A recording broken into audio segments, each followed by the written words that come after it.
Oke, kita mulai ya Mbak. Assalamualaikum warahmatullahi wabarakatuh. Waalaikumsalam warahmatullahi wabarakatuh. Terima kasih Mbak Rosi atas kesempatannya. Sore hari ini kita bisa ngobrol bareng. Oke, terima kasih kembali Mas Muhtar karena udah ngasih kesempatan ngobrol bareng sama aku. Oke, Yuk. santai-santai aja ya Mbak ya. Hmm. Oke, pertama mungkin seperti biasa, eh, saya ceritain dulu bahwa memang saya ingin diskusi atau ngobrol-ngobrol dengan penulis Mbak Rosi. Ini Mbak Rosi adalah yang ketiga mungkin yang saya ajak ngobrol. Mungkin tujuan pertama saya Mbak Rosia untuk menggugah diri saya sendiri gitu. Semoga juga nanti orang-orang mendengar ngobrolan kita bisa tergugah hatinya untuk menulis lagi gitu Mbak Rosi. Ini kan kita nanti cerita buku yang sama-sama kita tulis ya Mbak Rosia, yang Aksioma yang waktu itu yang masih kita studi bareng di UGM gitu. Mungkin kalau saya ingat-ingat terakhir juga itu tulisan terakhir saya Mbak Rosi yang ada di buku gitu ya. Dan saya rasa itu kan sudah cukup lama. Kita tulisnya tahun berapa ya Mbak ya? 2000 berapa kita? 2020. Itu 2021 atau 2020, aku lupa antara tahun itu pokoknya. Iya kan ya. Sudah cukup lama. Hmm. Jadi saya ingin ngajak eh, orang-orang penulis lagi Mbak untuk cerita biar bisa mendorong lagi untuk menulis gitu. Oke, Iya.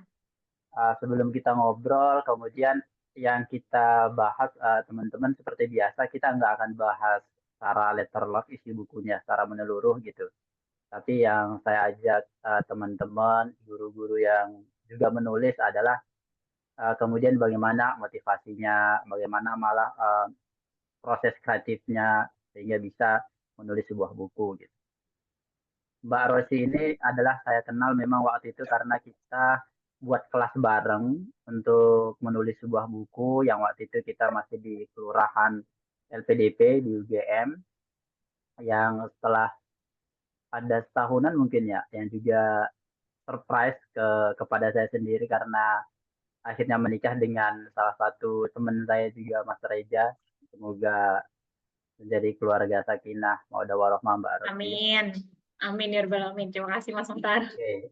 Kemudian kita awali kali Mbak Rosi ya. Saya ingin bertanya mungkin Mbak Rosi masih ingat nggak? Boleh ceritain dulu terkait dengan buku yang Mbak Rosi tulis yang dengan judul Aksioma itu Mbak.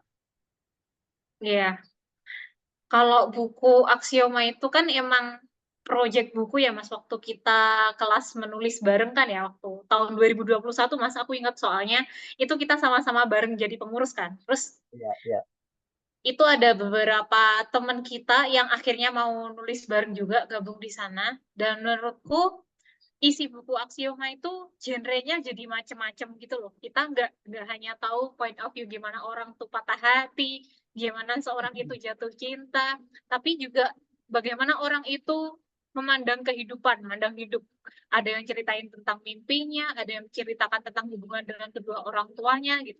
Jadi keseluruhan buku itu nggak yang satu topik tentang cinta yang menye-menye gitu enggak, tapi di sana kayak keseluruhan genre dalam kehidupan aja aku memandangnya. Dan yang aku salut justru beberapa penulis itu bukan dari background, biasanya kan kalau nulis puisi itu kan harus sastra Indonesia gitu ya Mas, atau pendidikan bahasa sastra Indonesia, tapi mereka ada yang dari mana kemarin. Psikologi ada, pokoknya berbagai macam. Aku sendiri manajemen, terus Mas Mukhtar kehutanan ya Mas, koreksi kalau Iya, saya salah ya. iya. Jadi kemauan untuk menulis itu ada, dan itu nggak harus mereka yang memiliki background pendidikan kayak sastra. Itu yang aku salut sih, background itu macam-macam. Oh, peternakan juga ada. Iya, benar. Oke, Mbak. Iya, kalau ingat-ingat kemarin kita baca lagi bukunya memang di menariknya di daftar isi aja kita kan buat bagi empat itu ya Mbak. Hmm. Aka, aksi, oma. Jadi Hmm. kemarin itu kita susun kan, kita pilah-pilah. Jadi ada empat tema gitu, yaitu berkaitan dengan cinta, keluarga, perjuangan, dan negara. Oke, kemudian waktu itu Mbak Mbak Rosi kan, kalau Mbak Ros ingat kan saya pernah WA atau Mbak ini WA gitu. Kan sebenarnya judul buku ini ingin kita buat adalah THR. Ingat nggak Mbak? Ada ya? Ingat, ingat, ingat, ingat, ada. Ya, makanya kalau kita diskusi, kita ingin buat judulnya THR. Pertama adalah pas momentumnya Mbak waktu itu. Kalau nggak salah adalah kita Iya, mau gimana tuh? dekat Lebaran. Iya nggak sih? Kita mau dekat Lebaran nggak sih kemarin itu? Seingat aku malah selesai Lebaran lah yang aku ingat. Apa aku salah ingatan ya? Aku juga kurang, I'm not sure ya. Tapi dia dekat lah. Apa itu sedekah setelah Lebaran atau Setelah sebelum atau Lebaran gitu. sebelum gitu ya? Oke, Jadi oke, ada oke. pas nih THR nih gitu. Jadi kita kalau mau apa namanya promosi pas THR. Itu kemarin Oh kita diskusi gitu. kayak mau nggak Mbak Rosia untuk menjadi bukunya gitu. Tapi Mbak Ros kan nggak mau. Itu saya kemarin alasannya apa ya Mbak ya?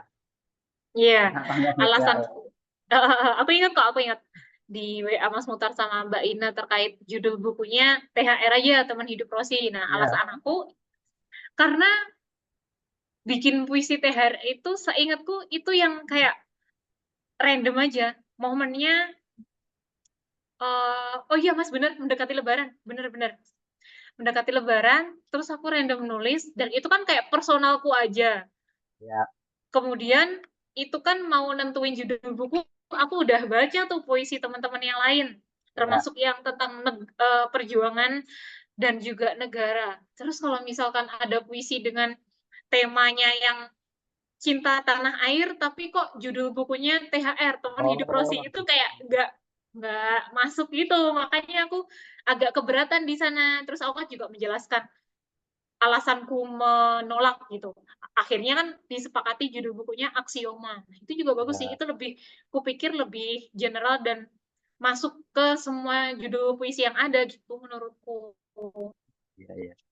Iya sih, tapi benar-benar benar.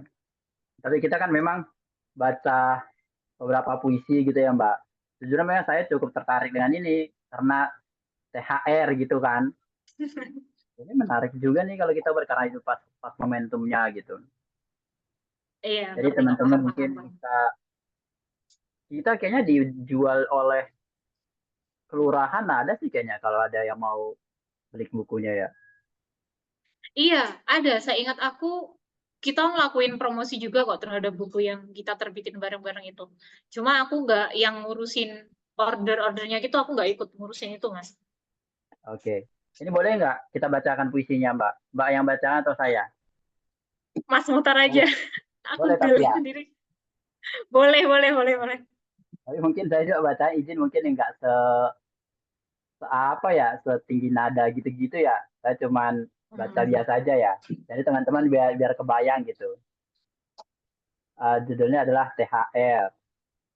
Ya mungkin kalau nggak dikepanjangi itu tadi orang bisa mikir bahwa itu ada momentumnya Lebaran gitu ya. Tapi saya baca puisi Mbak Rosi yang berjudul THR, teman hidup Rosi. Hmm. Ini soalnya general ya, kayaknya banyak orang yang kena deh berkaitan dengan yang gini-gini. Oh iya, boleh Ya, Mas dibacakan. Flashback juga THR, aku. THR, teman hidup Rosi. By Wahidatul Rosida.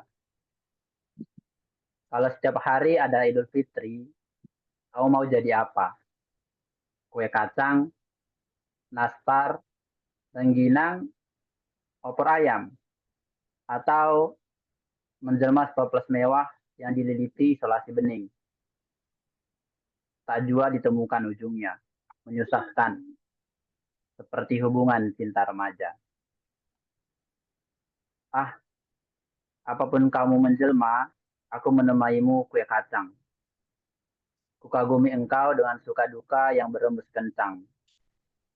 Nastar, namamu selalu tereja di setiap pengantar. Rengginang, rindu tentangmu, terngiang di antara kenang. Opor ayam, ini paling enak, baiknya aku makan saja. Hai, siapapun kamu, lebaranku masih sama, Tuan. Aku menyelinap di antara dialog orang tua yang berserakan, dibumbuhi gelak tawa, kemudian meringkuk terdiam. Kala nasihat sepuh itu mengintip pelan-pelan. Sudah umurnya, lo harus lekas mencari, pikirkan bibit bebet bobotnya. Tuan, kamu mendengarnya kan? Tapi tenang saja, aku masih santai. Menyimaknya sembari mengunyah Astor atau mencoba filter Instastory yang lucu-lucu. Tuan, kalau nanti lebaran lagi, mainlah ke rumah. Aku suguhkan kacang goreng, madu mongso, tape ketan, bonus THR. Teman hidup Rosi. Yeay. Keren, keren, keren. Makasih Mas Muntar. Oke. Ya, Ini apa Mbak alhamdulillah. artinya? Madu mongso itu apa ya? Madu mongso itu jajan yang biasanya cuma disajikan pas momen Lebaran aja, Mas. Mainlah ke teman Mas Mutar di Jawa gitu, atau main ke rumah saya. Selalu ada madu mongso di sana. Hidangannya tuh dia bisa disajikan, gak tahu ya, pokoknya hampir tiap rumah tuh punya, Mas. Dan dia itu bahannya dari tape ketan. Oh, Terus dibungkusnya itu pakai plastik bening kecil-kecil, kemudian dililit tali atasnya gitu. Jadi kalau misalkan Mas Mutar itu ngebayanginnya kayak permen bungkus gitu bentukannya. ya dia permennya warna-warni ya, yang bungkusnya ya. Iya, Itu bukan? bungkusnya kayak warna-warni. Iya. Oh, namanya di kampung apa namanya ya? Iya ada. Dia ketan sama kelapa nggak sih? Benar Ah, nggak? Oh, oke, ah, oke. ah. Ngerti Dan tahu, dia tahu. lengket gitu teksturnya, Iya, lengket. Iya benar. makanya Benar. bungkusnya itu adalah bungkus kadang kertas minyak gitu kan disebutnya, Iya. biar dia nggak Nah, lengket. Oh, tahu. Oh, itu. betul. Madu Oke, mongso. Oh, di oke, Medan juga ada ya? ada. Oke, oke, oke. Tapi Tahu. kita kayaknya itu enggak, maksudnya bukan setiap Lebaran gitu, tapi kadang ada Hmm. Oh, yang kadang gitu-gitu. ada. Oke, Mbak. Iya, Kemudian ini kalau saya di tanya, Mbak. Oke. mm, mm, mm. Lanjut. Mbak, jadi biasanya Mbak itu menulis puisi-puisi seperti itu saat-saat seperti apa? Apakah harus galau gitu atau sumber inspirasinya biasanya dari mana kalau Mbak menulis? Oke, sebelum lanjut ke sumber inspirasi atau nulisnya dalam kondisi apa, aku mau berterima kasih banyak ya Mas Mutar atas apresiasinya terhadap puisi THR atau Teman Hidup Rosi yang udah mau dijadiin judul buku. Itu benar-benar yang terkesan sih, cuma yang waktu itu emang nggak enak aja sama teman-teman yang lain gitu. Tapi sangat-sangat berterima kasih atas apresiasinya. Thank you. Nah, kalau soal inspirasi menulis, aku flashback dulu pas sering nulis itu mayoritas ya Mas, kalau boleh jujur itu orang lain.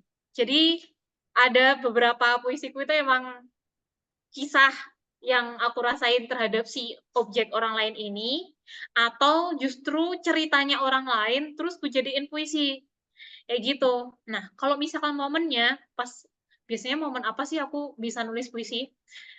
Itu random, tapi kebanyakan memang pas lagi sedih, galau sih.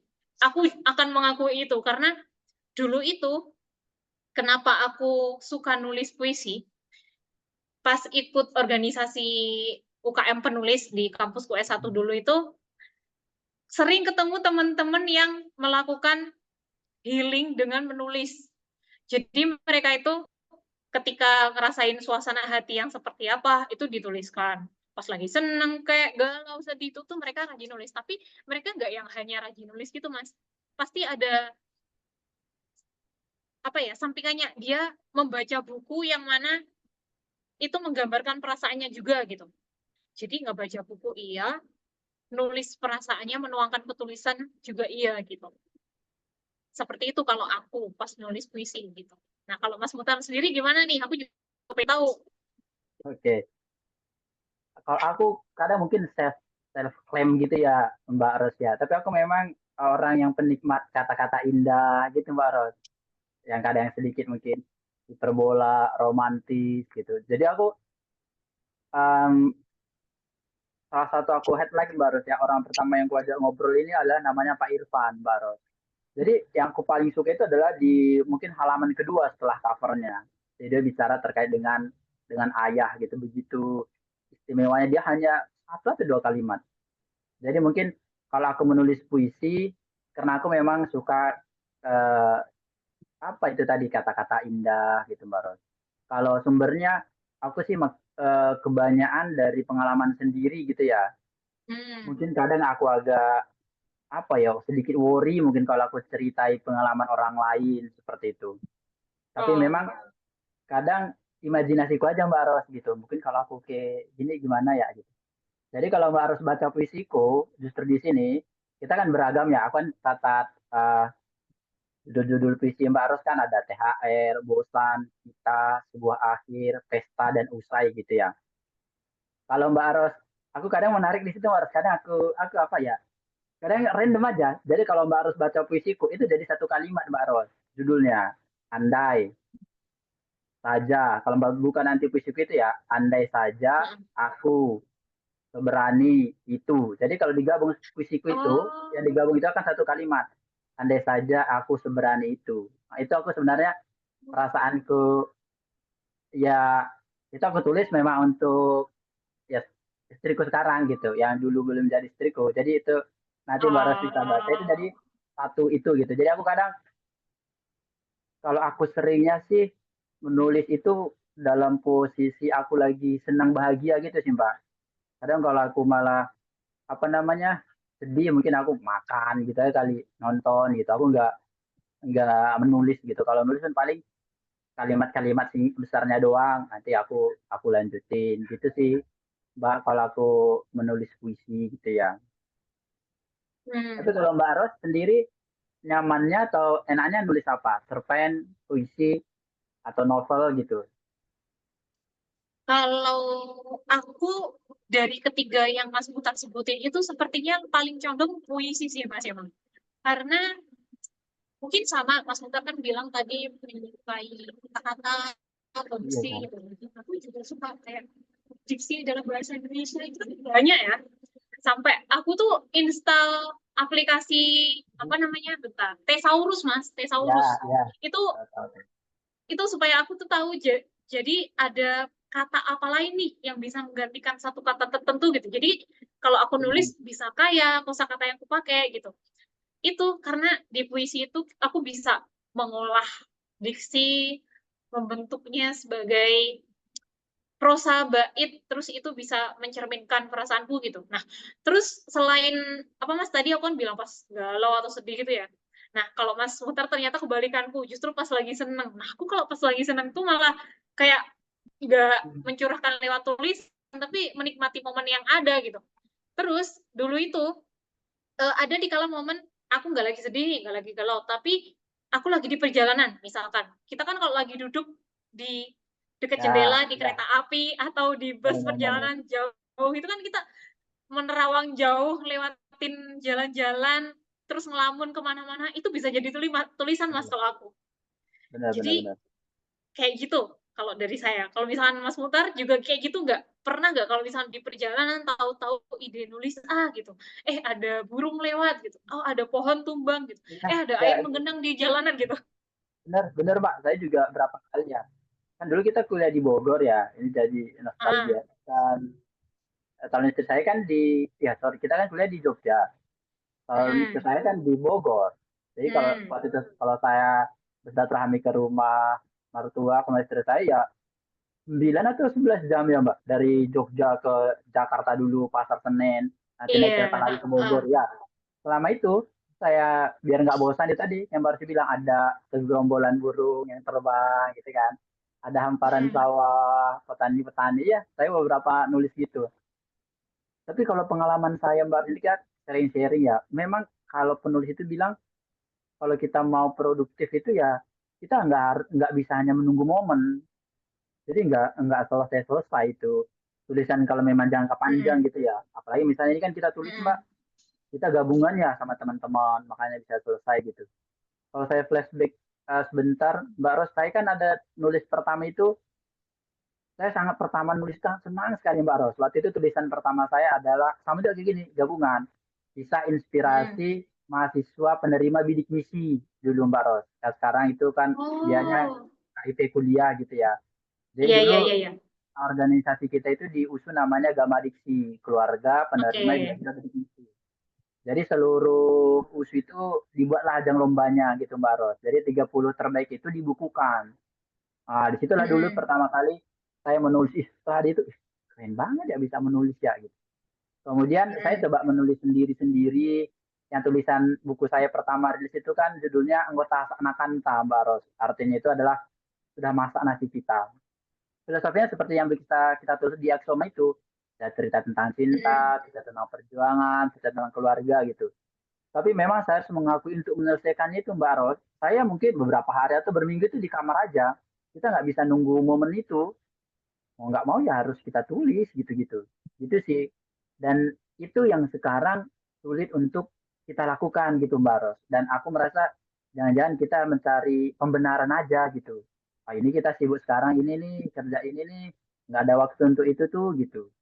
Padahal kita merasa sangat bermanfaat sejak punya buku itu.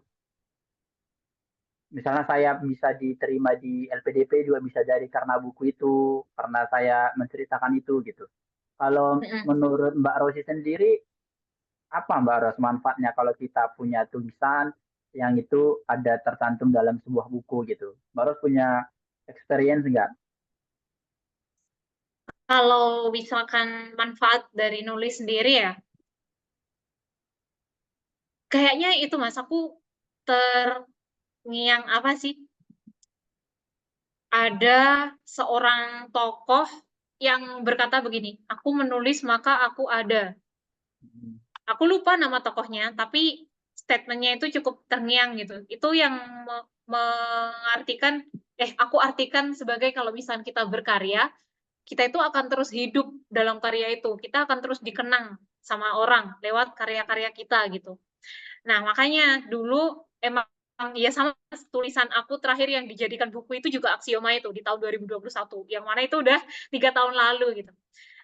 Itu sih manfaat dari menulis, dan kalau boleh cerita dikit, aku flashback ke belakang. Pertama kali aku nulis itu justru nulis, tapi nggak yang seterusnya nulis ya Mas, tapi tertarik nulis puisi itu justru pas kelas 5 SD. Jadi waktu itu ada tugas bahasa Indonesia yang mana disuruh nulis puisi. Sekelas tuh disuruh nulis puisi, nanti 5 puisi terbaik dibacakan gurunya di depan. Nah, salah satu 5 puisi terbaik itu ada puisiku. Jadi dibaca itu sama guruku di depan. Itu rasanya kayak diapresiasi banget, bangga. Oh ternyata aku, oh tulisanku nggak jelek ya, ternyata tulisanku bisa dibacakan guruku gitu. Nah, itu momen yang sangat melekat sih di aku. Menulis puisi ternyata aku boleh juga ada bakat di sana. Nah, terus pas mau kuliah S1, aku S1-nya di UM, Mas, di Universitas Negeri Malang, di Malang. Aku bukan diminta, disarankan guruku untuk ikut UKM penulis. Tapi alasannya bukan biar aku bisa ngasah tulisan semakin bagus, tapi katanya kalau kamu ikut UKM penulis itu biasanya kamu banyak dapat duit dari sana karena kita nulis terus masuk ke koran redaksi terus kita dibayar. Nah, beneran dong aku ikut UKM penulis. Di situ aku ikut divisi Labostra, Laboratorium Sastra di sana. Makanya aku milih kelas puisi. Terus uniknya saran guruku tadi itu aku turuti, tapi yang aku tulis di koran itu bukan puisi tapi tulisan jurnalistik. Jadi aku misalkan nih habis melakukan perjalanan terus Hmm. ketemu orang lain, terus aku mau wawancarain orang itu gimana Bromo kesannya gitu, atau aku habis naik puncak Mameru, aku tulis pengalamanku di situ terus aku kirim ke redaksi, ternyata lolos. Nah dari situ aku pikir ternyata selain puisi aku juga bisa nulis redaksi atau artikel jurnalistik gitu. Sudah dari sana nulis di koran. Terus selain nulis koran dapat bayaran itu tadi, ada lomba antologi puisi Mas Bukan. Jadi kami para mahasiswa yang tergabung dalam kelas menulis, entah itu puisi, cerpen, novel, atau apapun itu di ilmiah, itu disuruh diwajibkan menerbitkan karya individu. Nah, karena aku sudah terlanjur nyemplung di sana, mau nggak mau pun aku menuntaskan tugas itu ya, tulis lah waktu itu puisi. Dapat berapa halaman ya waktu itu, 80 halaman ada kayaknya. Aku benar-benar yang nggak mikir bakal dapet juara atau enggak, yang penting jadi. Ternyata di tahun pertama aku ikut tuh dapat juara 2 Mas. itu yang nggak sama sekali nggak kebayang karena saingan itu teman-temanku pada latar belakang itu sastra Indonesia yang mana tulisan mereka tuh menurutku keren-keren semua gitu. Terus di tahun kedua aku ngumpulin lagi. Jadi itu buku kedua aku juara satu. Ini bukan mau pamer atau apa, cuma gara-gara itu semua kayak kepikir aku ada bakat di tulisan puisi ini. Nah, dari situ aku tahu manfaat puisi selain untuk menyembuhkan hati, tapi juga bisa membuat karya kita akan lebih tenang dan juga dapat duit. Ya benar sih Mbak, keren keren sekali memang. Dan kalau puisi jadi aku teringat, mungkin sepertinya ya mungkin kita nggak bisa klaim, tapi rasaku hampir semua orang suka deh dengan puisi. Kita kirimi puisi ke seseorang. Aku pernah pengalaman juga Mbak Ros, mungkin karena tahu dia aku punya puisi gitu. Kadang dia yang minta aku buat puisi untuk pacarnya gitu. Atau kadang aku sendiri yang menawarkan diri, kamu mau nggak aku buatkan puisi untuk istrimu gitu. Pas dia mau lamaran gitu-gitu misalnya. Jadi memang kan puisi ini enaknya itu kita hanya berapa kalimat tapi bisa menyampaikan perasaan kita dan itu bisa jadi orang nggak sadar gitu kan ya. Kita bisa punya banyak persepsi kan. Jadi sangat oke sekali gitu. Bener sih, aku kalau menulis itu kadang ingat itu Mbak Ros yang Pramudian Tatur. Kalau kamu bukan anak raja, maka menulislah. Kalau tidak menulis, maka kan hilang dari peradaban gitu. Mungkin nanti Mbak Ros juga bisa cerita ya buku-buku apa yang mungkin dibaca gitu. Kalau saya dulu itu Pramudian Tatur gitu kan mungkin cerita-cerita yang sejarah yang sangat oke gitu. Kemudian saya baca itu juga Mbak Ros, saya pembaca buku Terelie, dia Hmm, dengan imajinasinya, kemudian Andre Hirata itu ya Mbak Ros ya. ya. Andre Hirata dalam Di satu Lestari. wawancara, ya. Oh saya kali itu enggak Mbak Ros, saya nggak ada baca buku di Oh, Lestari. Nanti oke oke. kita Lanjut. gantian ya Mbak Ros ya. Kemudian saya baca itu tadi Andre Hirata. Dalam satu momen dia memang bilang mungkin relate seperti yang Mbak Ros bilang tadi. Dia menulis Laskar Pelangi itu tidak banyak mikir, tapi setelah dia marah banyak mikir, itu justru sulit menyelesaikan Mm-mm. sebuah buku gitu dengan secepat dibandingkan dengan secepat dia menulis buku Laskar Pelangi gitu ya di ceritanya ya. Mm-mm. Jadi poinnya seperti yang Mbak Ros bilang tadi, kalau kita ada kemauan, ada sesuatu yang mendorong itu kadang kita nggak harus mikir, ih aku layak nggak ya karena aku bukan bahasa Indonesia. Aku layak ya nggak ya menulis buku karena aku nggak belajar tata bahasa dan sebagainya gitu. Bukannya, rupanya poinnya bukan di situ gitu ya. Mungkin yang terakhir Mbak Ros yang aku baca karya-karyanya itu adalah Ahmad Fuadi. Aku teringat salah satu statementnya adalah jika kamu punya buku maka kamu seperti punya karpet terbang gitu. Kalau aku sih Mm-mm. mungkin tulisan-tulisanku banyak dipengaruhi oleh itu tadi atau seperti Mbak Ros bilang di awal kita kan baca buku itu kadang apa sesuai dengan perasaan kita gitu ya, makanya aku Iya. baca itu negeri negeri lima menara gitu, jadi aku nggak nonton, aku baca baca bukunya gitu gitu sih. Kalau Mbak Ros sendiri apa buku-buku apa yang dibaca? Kalau genre di sastra, yang paling akhir aku baca bukunya Pidi Baik, Mas. Tahu ah kan? Itu trilogi Dilan, tapi itu udah ah lewat lama. Yang terakhir yang justru Ancika, itu novel. oh ya Novel Ancika itu aku baca. Tapi kalau dari genre puisi itu bukunya itu yang punya platform Rintik Seduh, namanya Sana. oh Nah, nah itu kolaborasi sama Sapardi Djoko Damono. Itu kalau iya nggak iya salah, judul bukunya Buku Minta Dibanting. Kalau nggak salah ya, kalau kalau misalnya salah itu tolong koreksi. Itu dua buku yang terakhir ku baca. Selepas di luar genre sastra itu, aku baca buku yang genrenya self development sih. Itu agak gak nyambung ya. Maksudnya iya itu iya udah beda kan. Jadi ya yang sastra terakhir ya dua itu aja. Tapi kalau yang sekarang akhir-akhir ini tentang self development. Itu kalau aku. iya benar sih, kadang aku jadi tangkap yang terakhir deh, self development itu juga penting ya karena itu tadi menyadarkan diri kita gitu. Aku karena istriku memang orang psikolog, jadi memang ada beberapa buku yang Hmm. berkaitan itu. Jadi aku juga baca-baca buku seperti seperti itu sih. Dan aku kadang ini tadi, Mbak, mungkin kita kan sudah berprofesi ya. Mbak Ros juga dosen ya. Iya. Sekarang kita kan baca-baca buku ilmiah gitu yang kadang memang itu nggak semenggairahkan kita baca sastra gitu kan ya. Dan aku kadang karena udah lama nggak baca sastra, kadang menulis apa sebuah puisi di story Instagram atau WhatsApp itu juga kadang ada kangennya gitu loh. Tapi ya Hmm, gimana ya? Kadang kita justru aku mungkin mau bilangkan bahwa terkadang bisa jadi kita terjebak dalam apa ya? Bisa jadi dalam profesi, dalam lingkungan gitu nggak sih Mbak Ros? Jadi kita ada sedikit kalau kita share narasi seperti ini, apalagi kita misalnya dosen nanti dikirain inilah gitu nggak sih? Kalau menurut Mbak Ros gimana? oke. Kalau misalkan menghubungkan tentang minat kita nulis puisi ataupun prosa di bidang sastra, sedangkan kita dosen yang harus berkutat dengan penulisan ilmiah gitu ya. Aku malah mikir gini sih Mas, ketika kita punya profesi nih, kebetulan kita sama-sama dosen, Mas Mukhtar kehutanan, terus aku manajemen. Meskipun kita ya memang harus melakukan tridharma, kemudian fokus terhadap ilmiah, penulisan, penelitian gitu. Tetapi kalau dari aku pribadi, aku memandang karena dulu tuh aku pernah punya dosen di S1 dan S2. Kebetulan beliau tuh penikmat sastra dan seni dan juga musik. Aku memandangnya tuh malah keren, ada nilai plusnya. Jadi seorang dosen itu nggak yang harus fokus terhadap minat atau background pendidikannya, tapi dia juga tetap bisa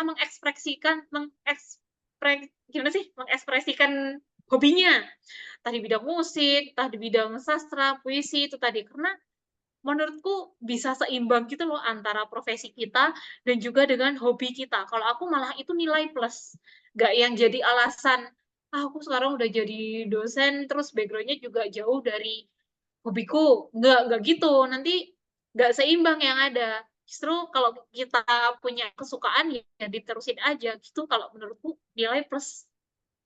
Iya benar sih, makanya kadang kalau di akunya mungkin jadinya nggak di share sebegitunya gitu loh Mbak Ros. Jadi tetap ditulis, tapi saat kita di sela gitu tadi aktivitas baca jurnal segala macam, kita nulis itu ada gairah sendiri gitu loh. Kita nulis puisi, Mm-mm. dan kita baca sendiri kita juga senang gitu. Oh iya ya, ini kan sebenarnya bisa gitu. Apalagi kita buka tulisan-tulisan kita dulu, oh rupanya saya bisa buat seperti ini ya gitu. Mm-mm. Dan kalau mungkin saya bisa pertebal lagi Mbak Ros, tapi memang nggak segampang itu ya di sayanya ya. Misalkan saya suka puisi. Jadi udah lama sebenarnya ide ini Mbak Ros. Semoga saya cerita nanti entah berapa bulan atau tahun bisa terlaksana. Saya ingin malah membuat puisi tentang pohon gitu Mbak Ros. Saya kan suka puisi ya. Oh. Terus di kehutanan kan ada ini. Saya di kepala saya itu ada idenya Mbak Ros. Jadi kan pohon ini banyak macamnya gitu ya. Ada langka segala macam. Saya kepikir kalau kita buat salah satu alternatif lain untuk mendeskripsikan sebuah jenis pohon, sepertinya kan lebih lebih menarik gitu nggak sih? Orang bisa orang kan harus belajar dendrologi, misalnya harus oh struktur daunnya ini bergerak segala macam gitu. Aku sih udah lama pengen buat itu sih puisi. Jadi dia adalah konsepnya ya pohon. Jadi bagaimana aku menarasikan nama sebuah pohon sebagainya gitu. Jadi satu buku itu ya nama-nama pohon sebenarnya, tapi dia deskripsikan Oh. secara puisi gitu sih. Tapi yang nggak segampang itu tadi. Semoga lah kedepannya bisa terlaksana gitu. Mungkin Amin. di akunnya itu sih Mbak Ros. Kalau kedepannya ingin nulis puisi, aku pengen buat puisi seperti itu gitu. Kalau Mbak Ros ada nggak yang pengen dilakukan untuk sendiri buat buku puisi gitu? Oke. Saya mau apresiasi dulu, bagus ide Mas Mukhtar tadi, aku dukung banget karena kan itu menarik Mas, kan dengan menyiasati jurusan Mas Mukhtar yang di kehutanan, terus bisa menuliskan tentang nama-nama pohon, jadi sebuah puisi. Itu orang kalau misalkan penasaran bisa tertarik sambil belajar, sambil baca buku puisi gitu. Nah, kalau misalnya aku sendiri, untuk diri sendiri, kedepannya tentang nulis puisi untuk saat ini sebenarnya belum ada sih Mas. Cuma jujur aku pengen bisa menulis seproduktif dulu lagi tentang puisi-puisi. Tapi kayaknya emang harus ada triggernya dulu, tapi ya masa iya triggernya harus patah hati lagi, kan nggak mau ya saya. Jadi mungkin bisa dari lagu atau bisa dari kisah teman-teman yang menceritakan isi hatinya ke aku gitu. Karena meskipun aku dulu di tulisanku nulis ceritanya orang itu aku izin sih, boleh nggak kalau Ya, misalnya aku jadiin puisi gitu? Boleh kok, nggak apa-apa gitu. Karena kan itu nggak yang menunjuk ke satu orang gitu toh. Karena kalau kita nulis puisi nanti sampai ke orang itu terserah mereka mengartikannya seperti apa gitu. Tetap masih ada saya pengen nulis puisi lagi. Nantilah semoga Siapa tahu kita bisa kolaborasi lagi, Mas. Mas Mukhtar nulis pohon, aku nulis perekonomian gitu. Oke, oke, oke, oke. Ini juga Mbak Ros, yang terakhir itu saya baru terlintas sih, tapi sepertinya kita bisa belajar bareng gitu ya. Kata trigger itu loh, yang tadi itu kita kan nggak pengen patah hati dan sebagainya. Kalau di startup ini sih, saya berpikir salah satu trigger yang paling baik itu adalah temen, gitu nggak Mbak Ros? Yang temen sama-sama Oke. mau menulis gitu kan. Kan kita kan Oh iya, terdorong oke di oke. situ. Ini bener ya. Jadi kita buat kelas ini, makanya mungkin salah satu yang tanpa saya sadari yang saya lakukan ini adalah untuk itu tadi Mbak Ros, untuk trigger diri saya.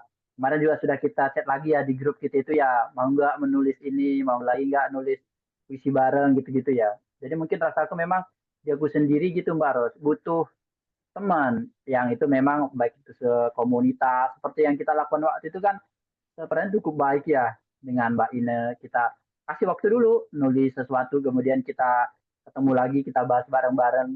Kita dapat perspektif banyak ya. Setiap orang yang buat itu harusnya Mas Muhtar ini seharusnya bisa ini gitu gitu sih. Kalau aku lihat sekarang kita kan nggak mau seperti yang baru bilang tadi, kita nggak mau harus menunggu momentum gitu kan ya. Hmm.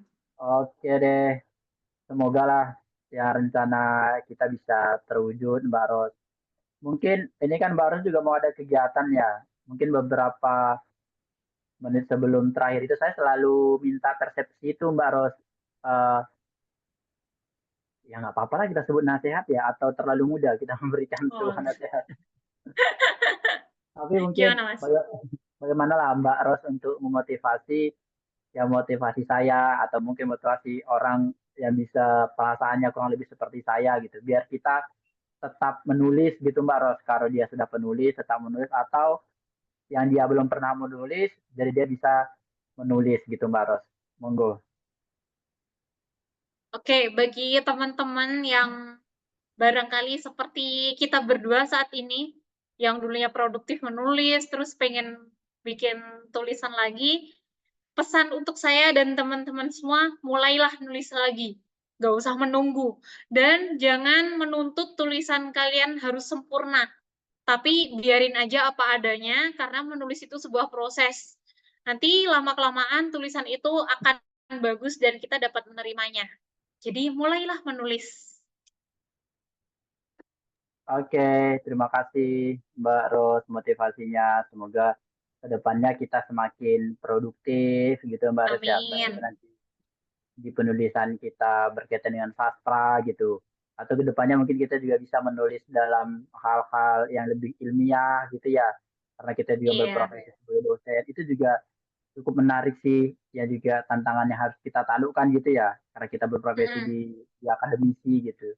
Kemarin saya baru coba jajaki nulis di media massa lagi, misalnya Mbak Ros, seperti yang baru kemarin bilang, saya nulis itu terakhir.